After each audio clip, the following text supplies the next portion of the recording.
বন্ধু বান্ধৱীসকল, আজি বহু দিনৰ মূৰত পুনৰ মই ইউটিউবৰ আগত আহিছোঁ বিশেষ কিছুমান কথা লৈ। ল'ৰা ছোৱালীৰ ক্ষেত্ৰত আজিকালি কি হৈছে, বিশেষকৈ পঢ়িবলৈ গৈ বা কিবা গৈ তেওঁলোকে আৰু পঢ়িবলৈ গৈ কি কৰে, মানে ধৰকচোন পঢ়িব গ'ল, তাৰপিছত ধৰকচোন বন্ধু বান্ধৱীৰ লগত ফুৰিব গ'ল, তাৰপিছত দেখিছে ইনচিডেণ্টবিলাক ঘটি আছে। যেনে নম্ৰতা বৰাৰ ঘটনাটোৱে দুদিন হৈ গ'ল, আজি দুসপ্তাহ হৈ গ'ল, কিন্তু মানে এতিয়াও বস্তুবিলাক মানে কিবা লাগিছে যে এনেকৈ মাৰ্ডাৰ হয়, তাৰপিছত বন্ধু বান্ধৱীখিনি আঁতৰি আহে।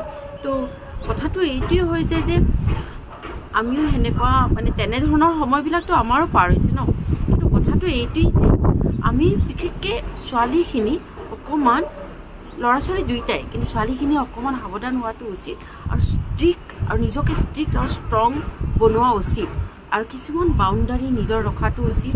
কাৰণ যিবিলাক আমি ভুগি আহিছোঁ বা আমি চাফাৰ কৰি আহিছোঁ, আমি নিবিচাৰোঁ আমাৰ আহি থকা সময়ৰ ল'ৰা ছোৱালীখিনি চাফাৰ কৰক। গতিকে মই এইটোৱে ক'ব বিচাৰিছোঁ যে ৰাতি ওলাই যোৱাৰ সময়ত 10 বাৰ ভাবক আৰু কাৰ লগত ওলাই গৈছে তেওঁলোকক জানি লওক। আৰু সকলোতকৈ কথা, মানুহক একেবাৰে বিশ্বাস নকৰিব।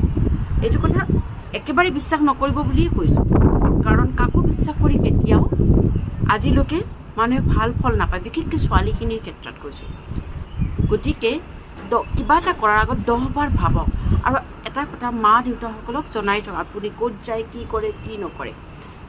কাৰণ কোনে কি খেল পাতি থৈছে, কোনে কি আপোনাৰ জাল পাতি থৈছে আপুনি নাজানিব বা মই নাজানিম, আমি কোনোৱে নাজানো আমাৰ লগত কি ধৰিছে বৰ্তমান সময়তো। এতিয়াও এইটো অসমত যি ঘটি আছে বৰ্তমান, এটা সঁচা আচৰিত লাগে। তাৰমানে বৰ্তমান মই ইয়াতো মানে কেনেকুৱা, ইয়াতে কালচাৰটোতো বেছি মানে অ'পেন কৰি দিছে। বাহিৰৰ অসমৰ ল'ৰা ছোৱালীখিনি ইয়াতে আহে, বাহিৰৰ পৰা আহে, বহুত আহে, ল'ৰা ছোৱালী ভৰপূৰ, তো ইয়াতে বেছি মুক্ত পায়। কিন্তু ইয়াতে প্ৰশাসনে বহুখিনি মানে কি কিছুমান যেনে 10টা বা 11টাৰ পিছত বন্ধ, 12টাৰ পিছত এনেকুৱা ধৰণৰ বন্ধ কিছুমান ৰাখিছে আৰু কিছুমান মুকলিমুৰীকৈ থাকিব পৰা বন্ধ কৰি দিছে।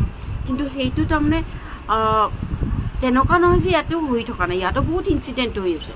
তথাপিও অসমখন মোৰ মাতৃভূমি, য'ত মই ডাঙৰ হৈছোঁ, সেইকাৰণে মই কথাখিনি কৈছোঁ যে ছোৱালীখিনিৰ ক্ষেত্ৰত এটাই কথা, সাৱধান হ'ব দেই আৰু কাকো বিশ্বাস নকৰিব ছোৱালীখিনিৰ লগত। আৰু এজনী ছোৱালীৰ লগত হ'লে ছোৱালীজনীক চাওক, নম্ৰতা বৰাৰ ঘটনা হৈ গ'ল, তো কি হৈছে কোনো নাজানে ভালকৈ, কিন্তু এতিয়াও নম্ৰতা বৰাক কিন্তু বেয়াকৈ ক'বলৈ মানুহে চান্স এৰা নাই। কিমানটা ভিডিঅ' আছে, তাই এনেকৈ ৰাতি ওলাইছিল, তাই এনেকুৱা পাপ চাবত গৈছিল, কিমান ধৰণৰ কথা ওলাইছে। তো সেইকাৰণে